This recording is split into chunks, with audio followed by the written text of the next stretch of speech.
Let's go.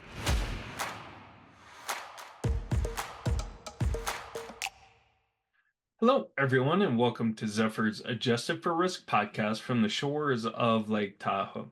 I am Ryan Nauman, the market strategist here at Zephyr. I have another great show lined up for us today. The wealth management space is as competitive as ever. So it's a very important and maybe more important than ever to create an enhanced client experience which can help turn this market and current market volatility and chaos into an opportunity.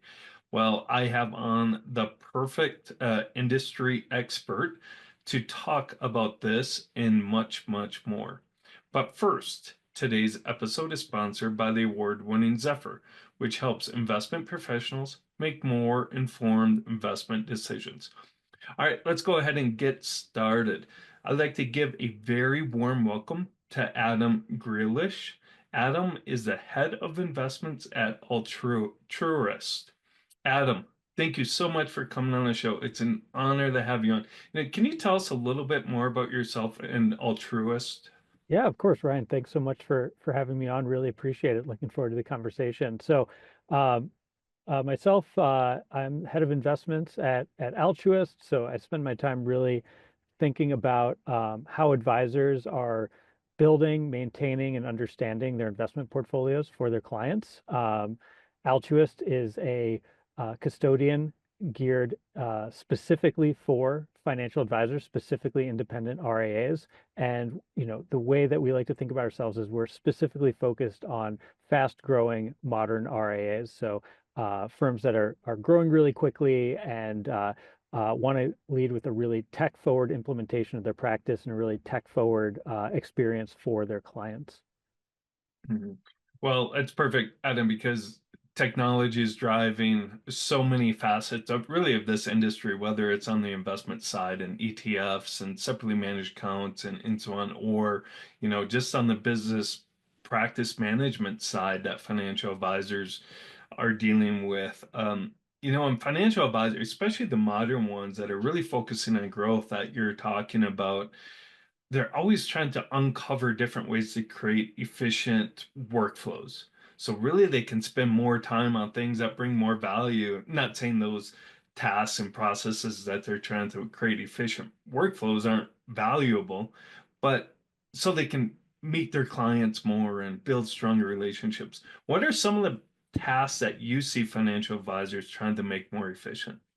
Yeah, that's such a great question, and really it sits in some interesting research too. That before jumping into specific tasks, I think is really neat. Is Vanguard did a study a little while ago that actually asked advisor and clients, "Hey, what types of tasks do you want your advisor specifically focused on as the person behind the wheel, and which parts would you expect your advisor to use technology to either fully automate or help you automate?" And one of the key insights from that, kind of the upshot of the whole thing, is the uniquely human aspects of what an advisor offers are what end clients are ultimately looking for. So this is deeply understanding my financial situation and helping marry that to a financial plan, helping me understand risk at a very deep level and marrying that back to my own life situation. And then the types of things that even clients expected their advisors to use technology for were some of those more rote tasks. So reporting,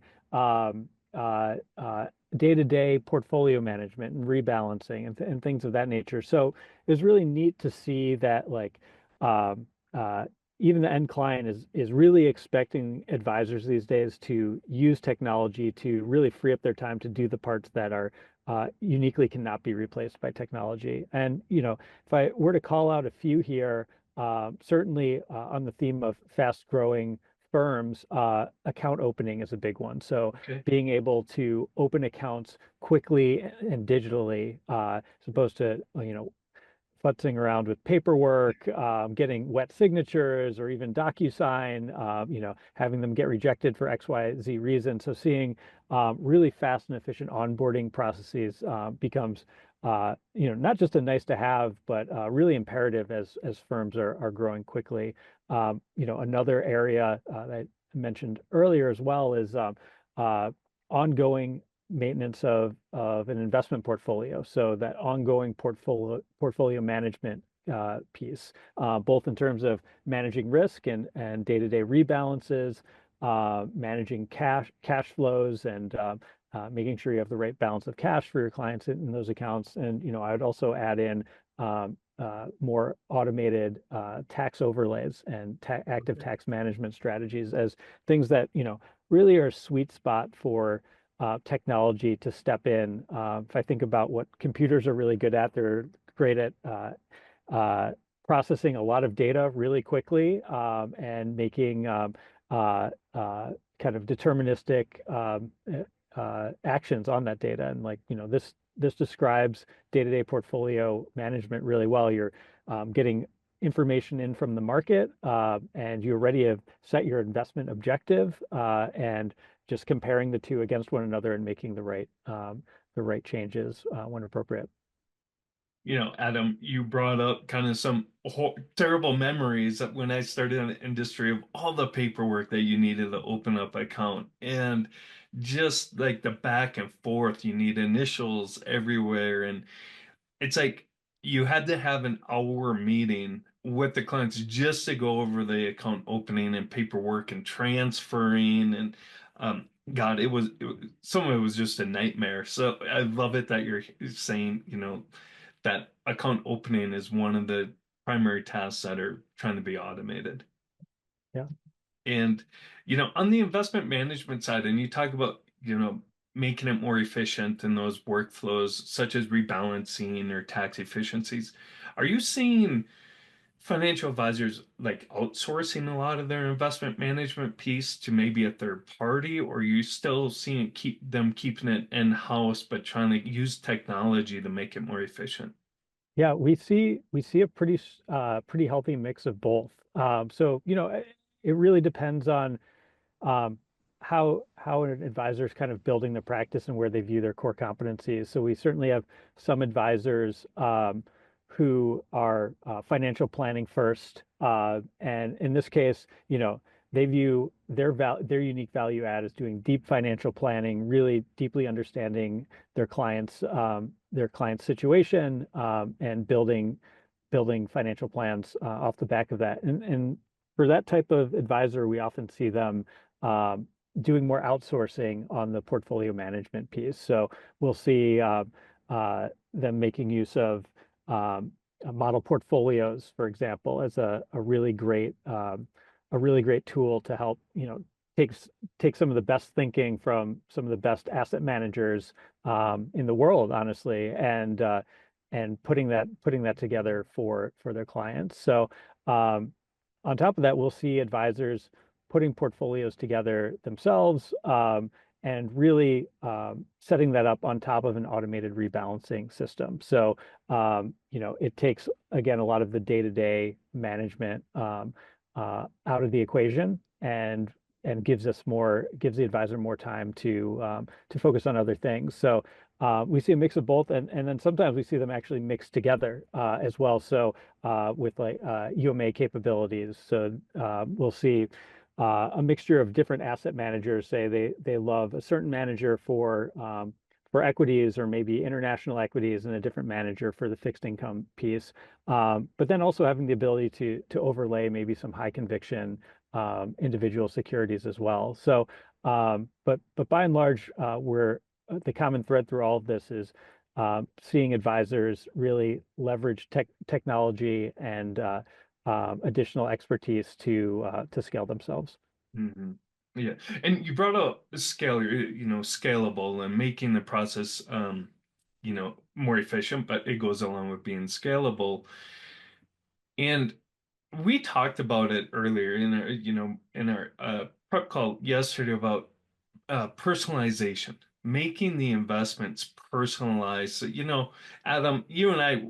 we probably have very different maybe views or investment objectives. So, our portfolio should be different. But how do you make that process scalable? Let's say financial advisor, you could have, a few hundred households. That could be a pretty tall task to make sure each individual within the household has a personalized portfolio. What are some ways financial advisors can make it scalable? Yeah, great question. And you know, it really comes down to leaning on an automated process and having the right one, honestly. Okay. So, for example, if we think about uh, the portfolio modeling and rebalancing capabilities that we have at Altruist, um, advisors are able to first understand where their clients at in terms of their risk tolerance, their investment preferences, understanding legacy securities and how they might want to manage that and any sort of transition there. They can then codify large parts of that investment policy into the rebalancing Okay. set of rules. So in terms of how much drift are you willing to tolerate from your target portfolio? When should this be rebalancing? Do we want to add tax management overlay strategies, as well as obviously what should go into that portfolio? What does my mix look like in terms of stock bonds, in terms of how I'm diversified across sector, region, and so on? All those pieces can be laid out in advance, in concert with the client, and then from there, uh, day over day, and just to be clear, each of those settings can be highly customized to each individual account, each individual client, and then after being set up day over day, the system is looking at how positions in that specific account have moved or have changed, if there have been inflows of cash, inflows of securities, and how that compares to the target allocation, and how that compares to the constellation of settings on how to manage that account. And if changes need to be made, those can be made automatically. So it allows you to give basically individualized day over day uh, uh, oversight over the account in an automated and scalable way. Mhm.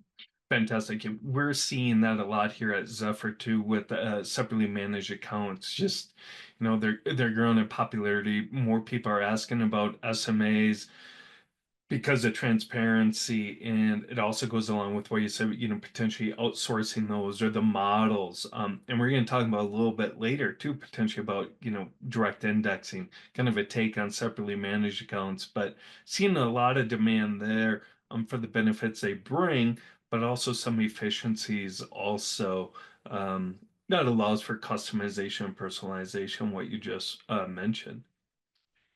Markets, they're volatile as uh, really since the start of this year, volatility has really picked up. And I often think, you know, I lived through and was in the industry during the great financial crisis, and it presented a lot of opportunities. Yes, it was painful, but it presented some opportunities for financial advisors who, didn't shy away from the volatility and really hit it head on. Um, is this time for financial advisors to take advantage of the volatility and really turn it into an opportunity? And how can they do that? Yeah, I think volatile markets are really when financial advisors show their stripes. So, you know, it's easy to look like a hero when the markets are just kind of grinding upwards, 10, 15, 20% year over year. It in a challenging market, this is where advisors really add meaningful value to their clients. And this comes in a number of ways. I mean, one way is honestly being that intermediary between the client and the sell button on a self-directed account. So simply being there to chat with clients. What are you thinking? Refocus that client.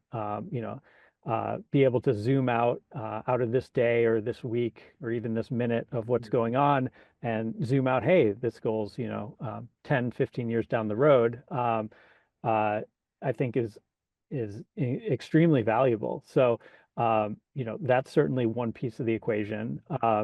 And then, that's kind of on the behavioral side and the coaching side.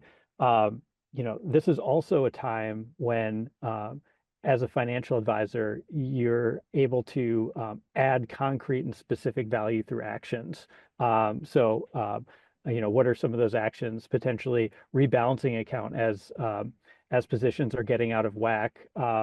This one controls risk, and two, on top of that, it also has this nice behavior of, you're kind of trimming the winners and buying the underweight securities. So you kind of have this nice sell high, buy low process going on. So, that's certainly one of them. And then, tax loss harvesting as well as certainly a way of doing something active uh, to to to draw out additional value to your clients. So, I think those are a few of the biggest ways that advisors are really like showing their value. In fact, I actually just recently put out a post on LinkedIn that said, "Hey, advisors, like, what are some of the less known things that or less talked about things that you're doing in these volatile markets?" And got some really great responses. One call out that I thought was really neat is revisiting Roth conversions. So now that traditional IRA is lower in value, you might be able to convert it to a Roth, have no tax hit or a smaller tax hit, and move it into a Roth IRA. So all sorts of things like this where advisors are just able to ply their trade in the most effective ways possible. And I guess the one last thing I'll add on that is it's really cool being on a platform dedicated to advisors because we can see this in action. So uh, we are seeing broadly during this time of market turbulence, we're seeing rebalancing activity up, tax loss Okay. harvesting activity up. We're seeing some cash that was on the sidelines being deployed, and compare and contrast that to a retail platform where they're likely seeing selling at the bottom and all sorts of other behavior. So really need to not just talk about what advisors are doing, but actually have a front row seat in some ways. That's really interesting, Adam. I love the Roth conversion piece. Great idea to show your value as a financial advisor that, it's not just about performance, right? And trying to, of course, you want to reduce the drawdown and exposure to the losses, but, you know, at Zephyr, we talk a lot about the same stuff. It's like communication is key during this time, right? Yes, your clients want performance. They want performance and stuff like that, but more often than not, you get fired as a financial advisor because you're not communicating, right? Or maybe you're not thinking outside the box and being active in other ways like rebalancing, tax loss harvesting, and stuff like that, versus maybe just, um, selling and buying and so on. So a lot of great insights there on how financial advisors can show their value um, during times of uncertainty and without just talking about performance or looking at a performance graph. Yeah. Yeah, what are some ways financial advisor, we talk about building stronger client relationships, building AUM by attracting new clients. And, you talked about some just about during this market chaos, but just in general, what are some different ways? Is it, focusing more just on building client relationships and, um, communication? What are some other ways that maybe outside the box that financial advisors can turn to? In terms of growing Assets their under client. management, attracting new clients. Yeah. Yep.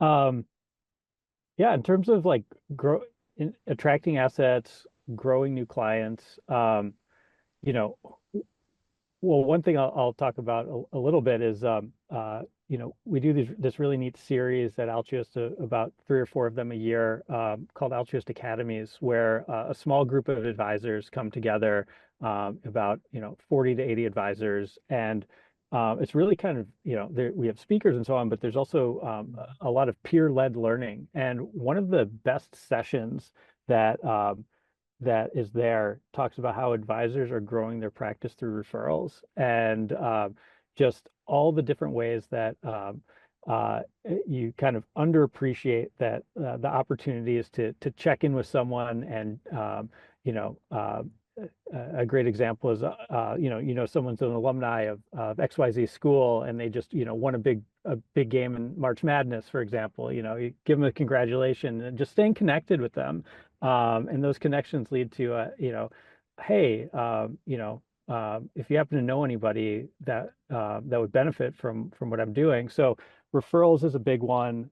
Certainly, recently we've seen AI playing a bigger role in helping advisors generate marketing campaigns, generate content along with that.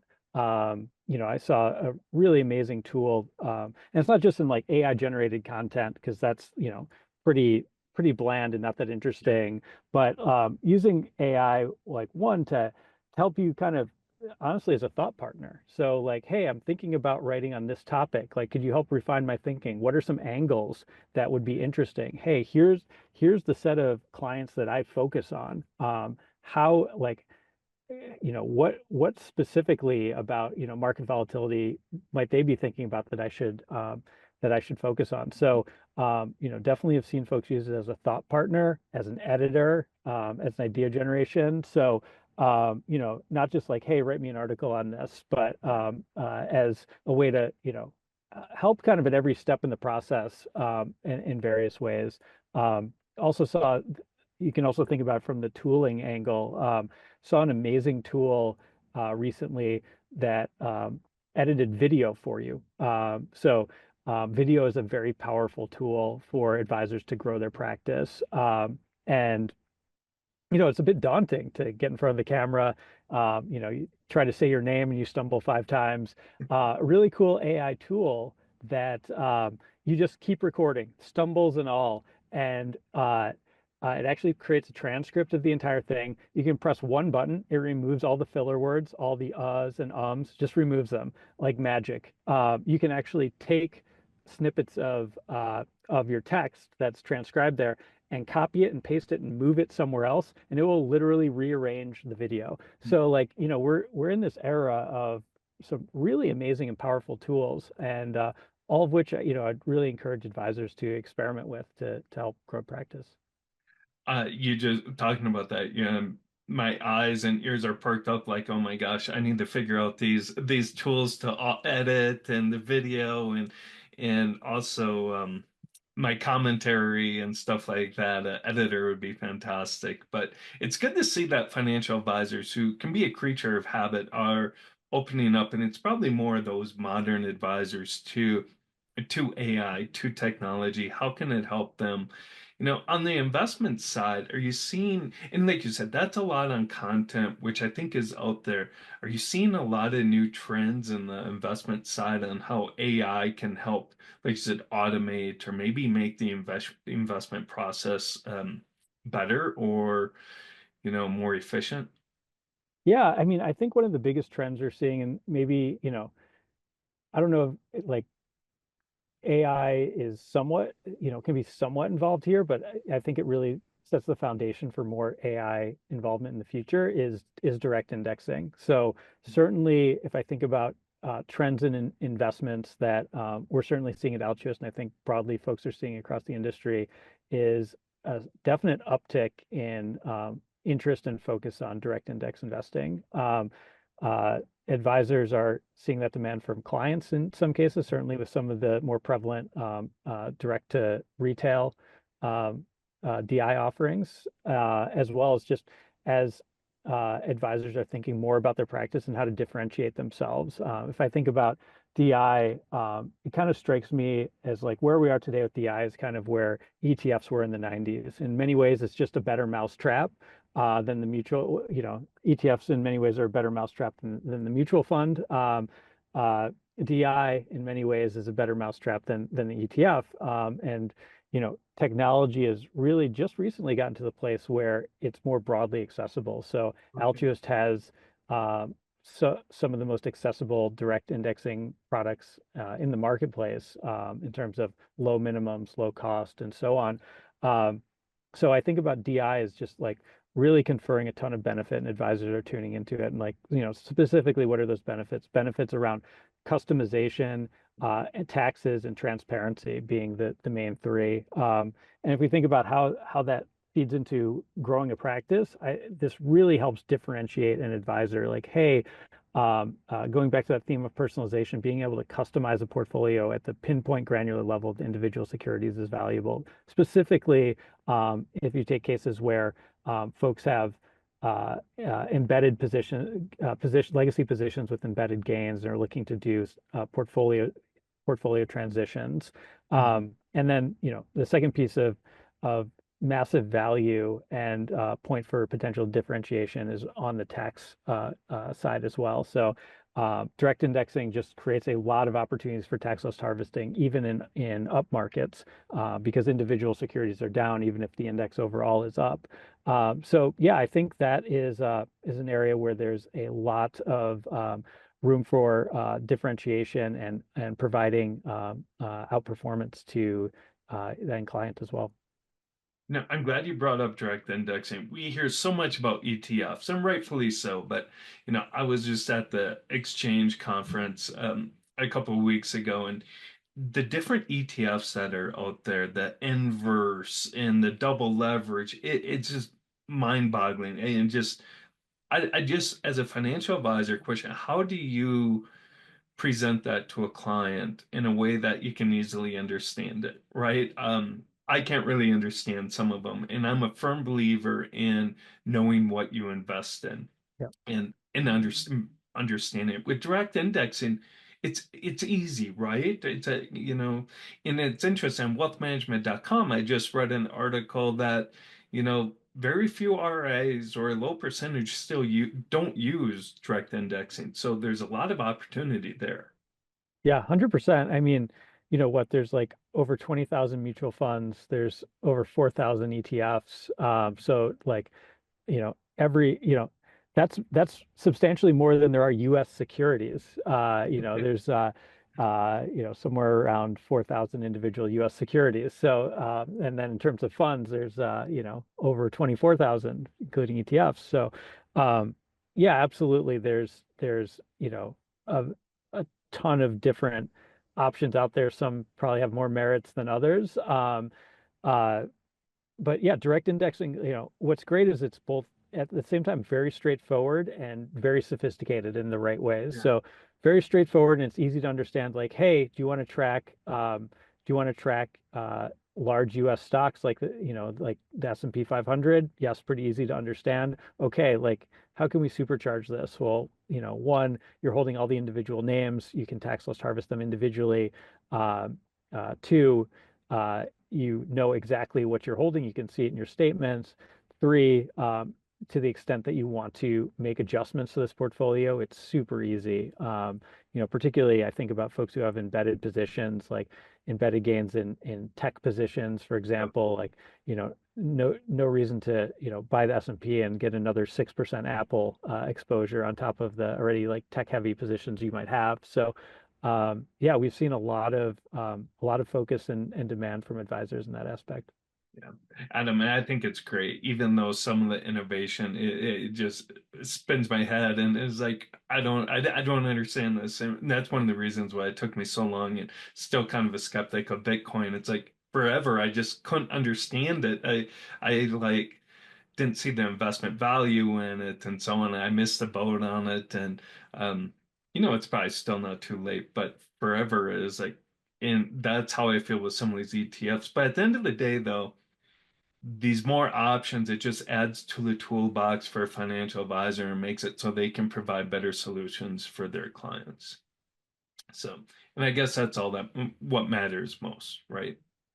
Yeah, I mean, I think at the end of the day, what really matters to for clients is, hitting their financial goals, and the best way that advisors can do that is, through great planning and focusing on investments that really maximize after tax, after fee returns, like the end of the day money in clients' pockets. So yeah, I think that's a big piece of it. And another piece that a lot of this is kind of the common theme through this is through DI, and some of the other pieces that we talked about is like the technology underlying it makes it really easy to do this at scale. We talked about the scale aspect. Another piece that I think is really neat on top of it is just the behavioral aspect. So it just takes more thinking and decision making out of the day to day. So particularly, if you're using outsourced models, like the model updates are coming in, they're automatically applied to the portfolio. You don't have to, as an advisor, like kind of, second guess it. Oh, I read something, I was overweighting energy a little bit. Oh, I read something in the news yesterday about oil prices. And, research has shown that like the more that you're sticking to the investment strategy you put together, the better off you generally are. So same with rebalancing. So rebalancing on with set rules is going to help you stick to what you're trying to do, and it actually removes even the potential behavioral biases that we're all as humans we're all subject to some degree. Yeah. Yeah, and we all know investing is very behavioral. So if you can kind of remove some of that, especially during times of volatility like this, Adam, that was a great way to close it. Kind of brought it full circle with technology, rebalancing, and bring it, making it more scalable. Great conversation. Thank you so much, Adam, for coming on the show. It was really fun. You brought a lot of insight. Where can our audience get more information about Altruist? Yeah, you can check us out at altruist.com. Please reach out. Also, hello at altruist.com. Okay. Awesome, Adam. Thank you very much. And thank you, everyone, for listening to this episode of Zephyr's Adjusted for Risk podcast. You can watch all of our other podcasts on the Zephyr YouTube channel and on Spotify. And please be sure to subscribe to the channels and follow us on LinkedIn. Thank you and have a great rest of your week.